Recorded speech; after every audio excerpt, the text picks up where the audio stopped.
morning, everybody. Good morning. This morning, I'd like us to really start examining our relationships. We talk around our relationships with the Lord, and that's, if you take the cross, it's that relationship that we have with the Lord through the Holy Spirit. And then we look at this relationship across to others and part of a community and part of a church.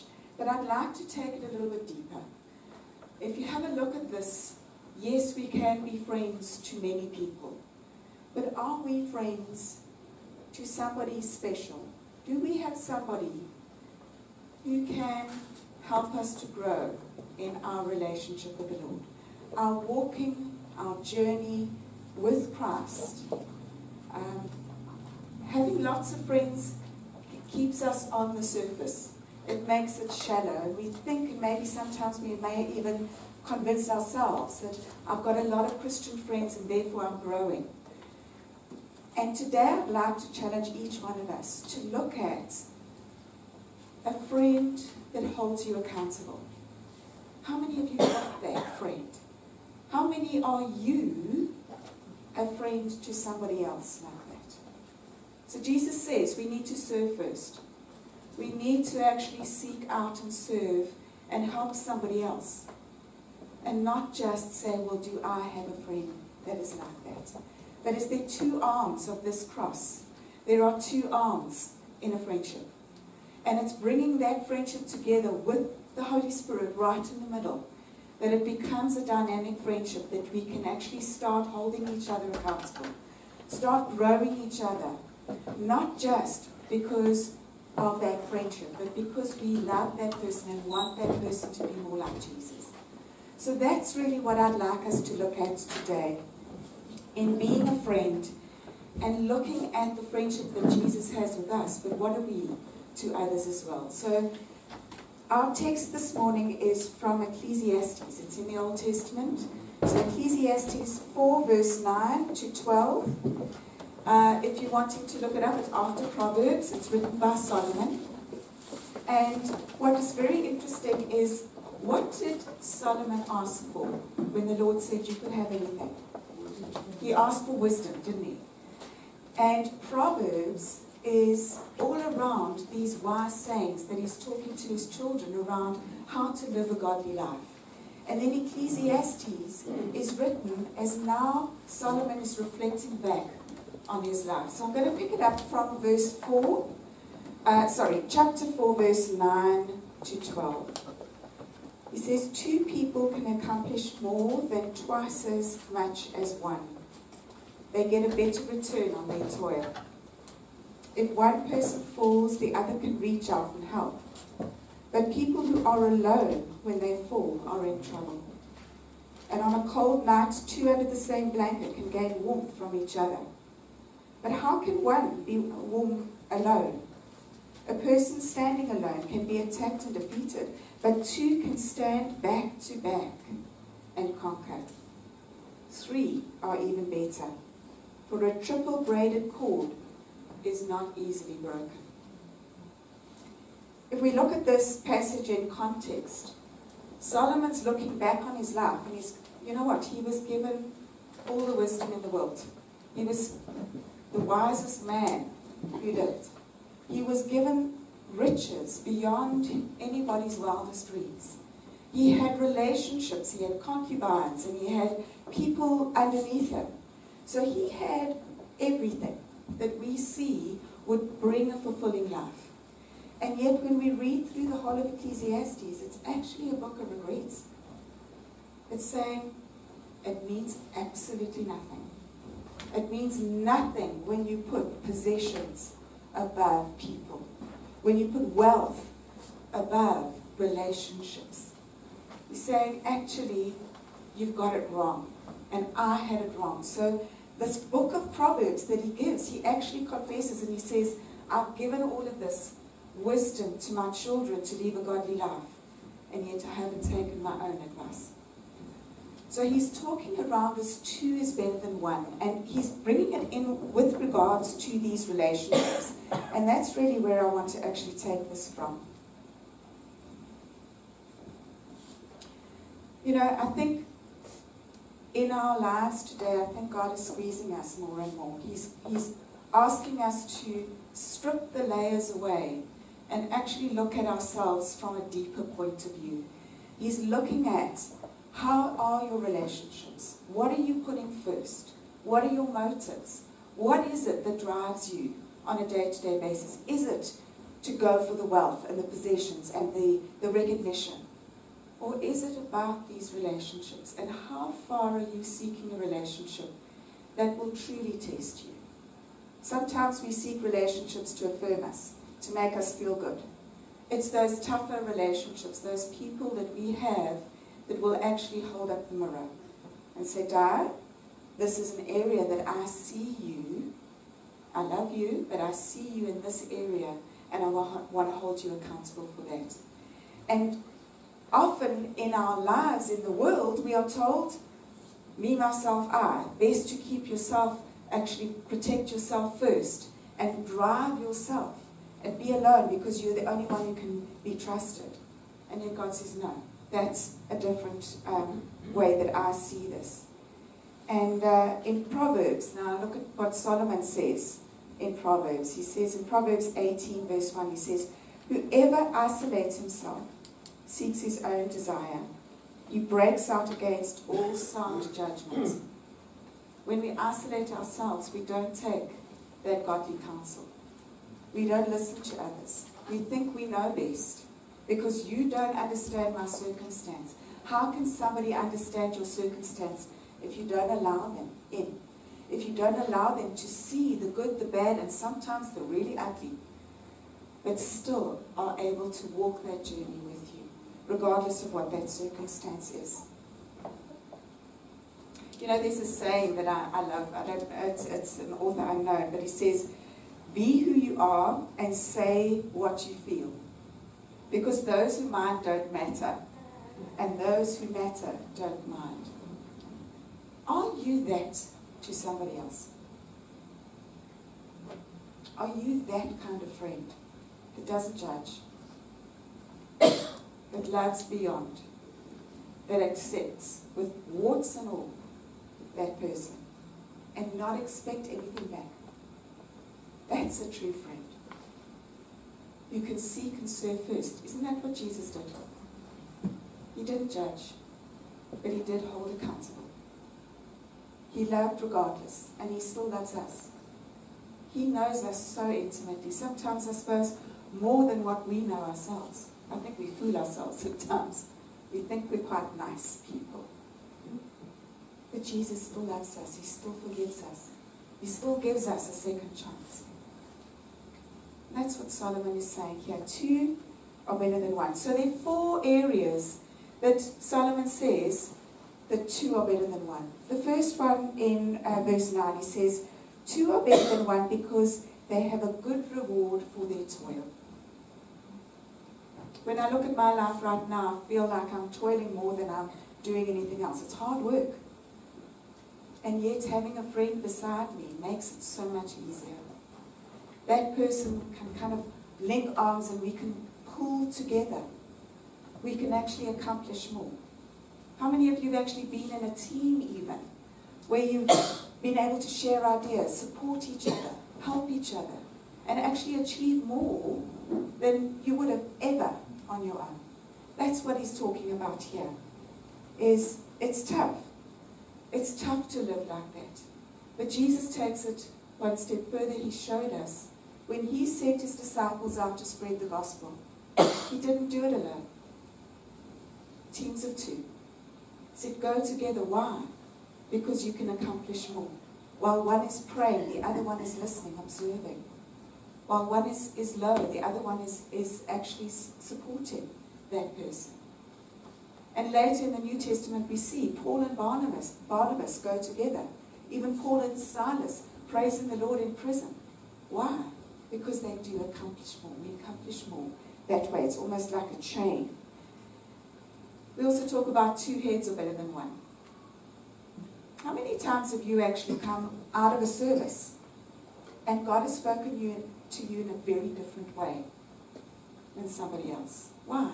Yes, we have our individual walk. But we see it from different angles because of our different experiences. We can learn from each other. We can minister to each other. And in our walk, we accomplish so much more. You know, my opinion counts for a lot. But my best friend's opinion counts for more. It should count for more. Because I need to be listening to godly counseling.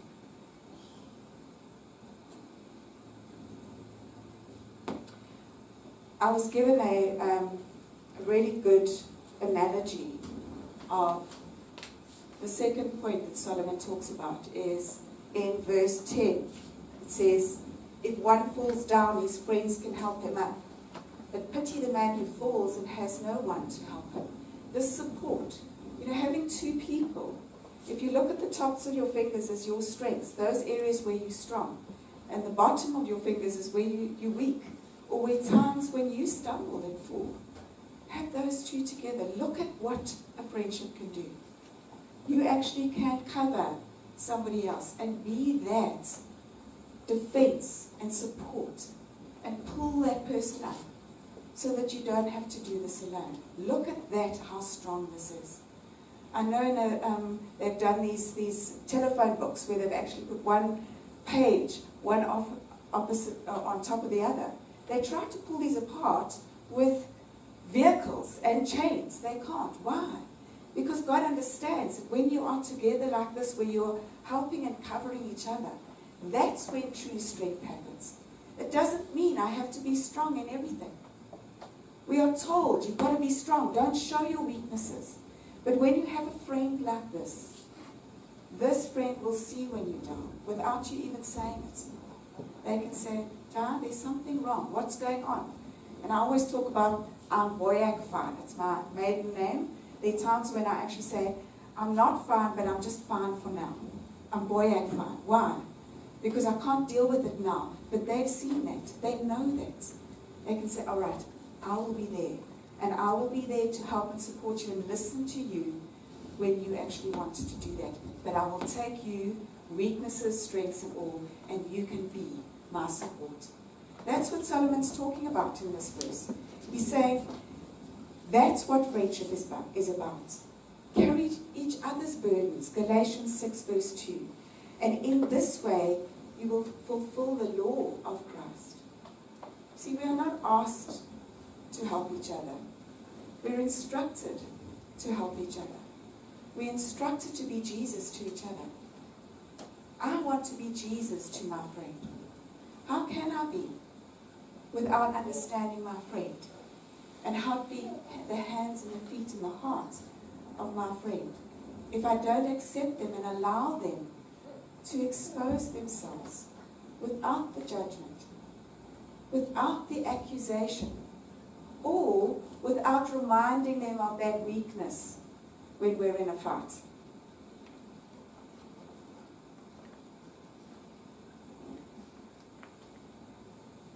We are there to help each other when we fall. But we're also there to help each other to share the joys. You know, having done quite a bit of traveling on my own, you know, when I've experienced something, I want to share it with somebody. It's so lonely not to be able to share that with anybody. To be able to say, hey, this is what God has told me.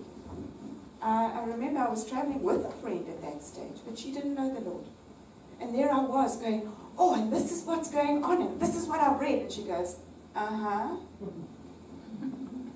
That joy of being able to share with somebody who's actually on the same page as you, if you could call it that. What an absolute joy. That's what God has given us, is that being able to share the joys and share the sorrows together. Such a blessing, really. You know, I think friendship is hardwired into us. When you look at the triune God, God is a God of relationships. It's the Father, the Son, and the Holy Spirit. We don't serve one God, we serve a triune God because of the fellowship that they have. God asks and wants fellowship from us. That relationship, we are hardwired. We are made in God's image. Therefore, it is hardwired into us. Look at the creation. When God created the world and He separated night from day, He said what? It is good. When He created the animals and the fish in the sea, he said, it is good. And then he created Adam. And what did he say? It is not good for Adam to be on his own. And that's why Eve was created, is that communion. We are there for communion. We are good in God's eyes.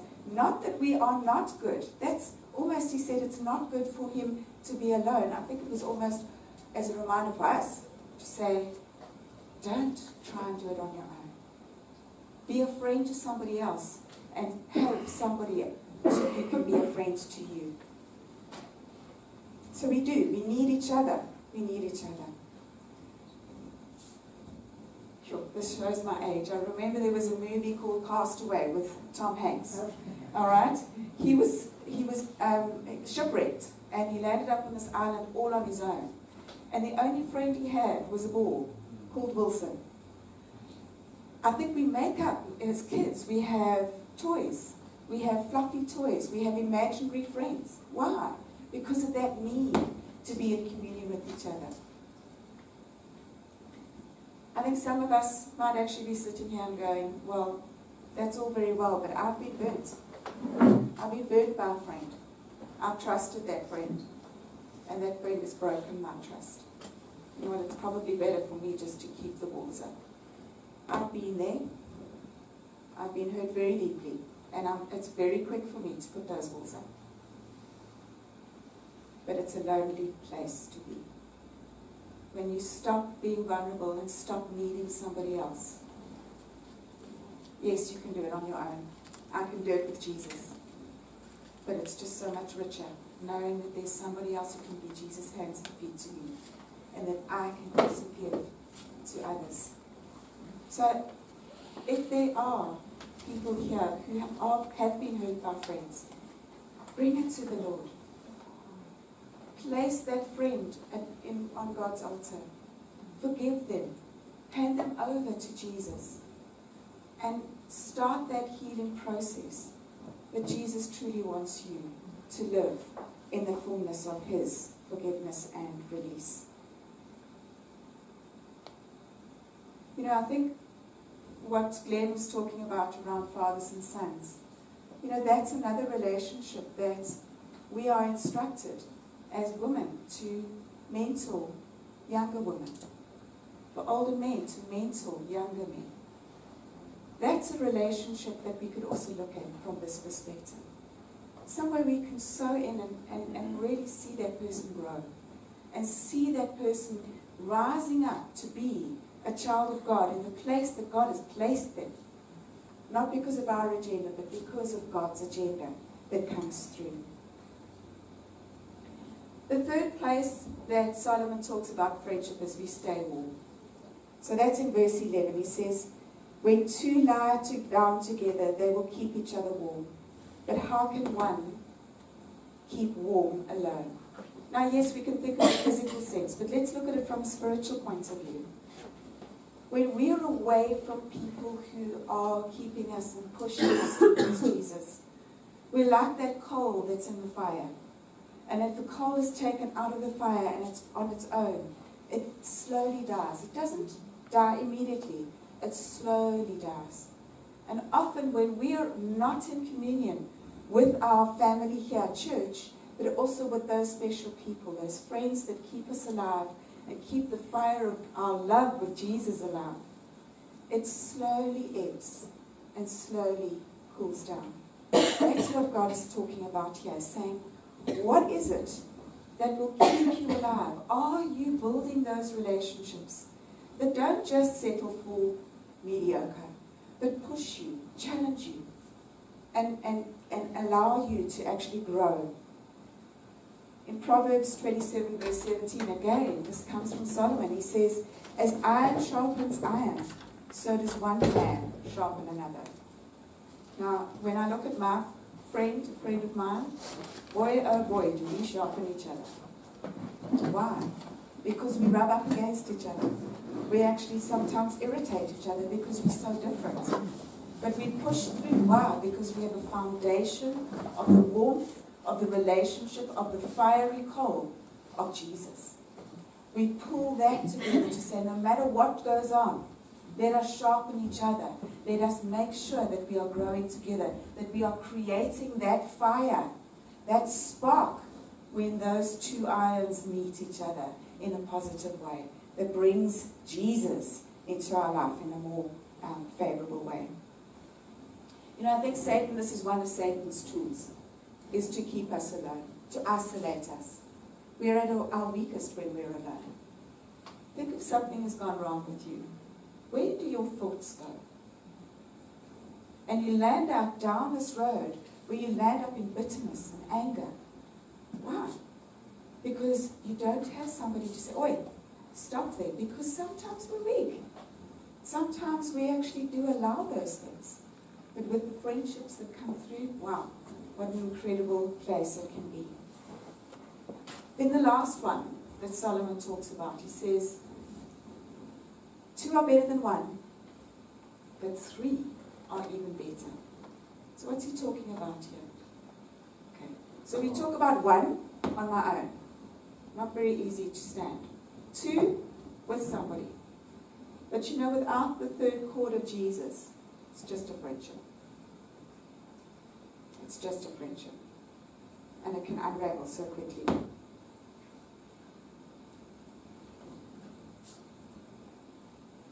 Without Jesus, we are alone. Satan can overpower us so easily. But with Jesus, we have the victory.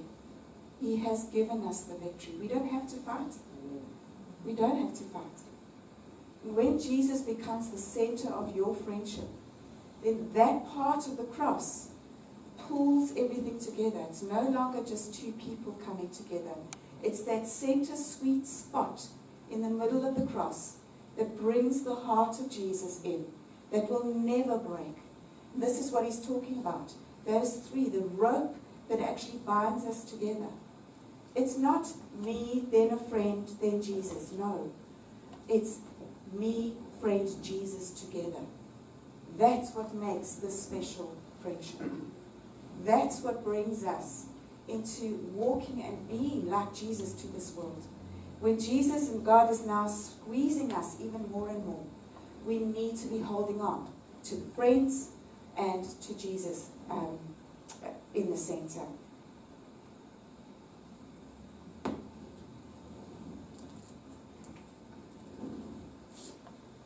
So we know about this. There are 4 reasons that Solomon gives us. So what should we be doing about it? First and foremost, we need to be praying. We need to pray, who can I be a friend to first? Who can I be Jesus to? Who can I bring Jesus into in a relationship here? Trust him that he will bring the right people to you. And then be open to that. Be open to have somebody hold you accountable. Be open to making yourself vulnerable to somebody else. Knowing that no matter what happens, you are in Christ. Nothing can take that away. What should we look for in our relationships? We need to look for somebody who loves the Lord and puts him first above everything and seeks his face daily. We need to look for somebody who fears the Lord and takes his word seriously. We need to look for a person who's willing to support us and to be supported by you. Who can challenge you and draw you closer to the Lord. You can maybe hold up a mirror and allow that person to hold up the mirror and keep quiet when they do. And first and foremost, somebody who can also, you can pray with. That you can bring those issues that you need to the Lord and God first, and to be transparent. So what is the Holy Spirit saying to you this morning? Who do you need to be a friend to at this time? Ask him to show you today who you need to approach today so that you can intentionally build that relationship with Jesus in the middle. Amen.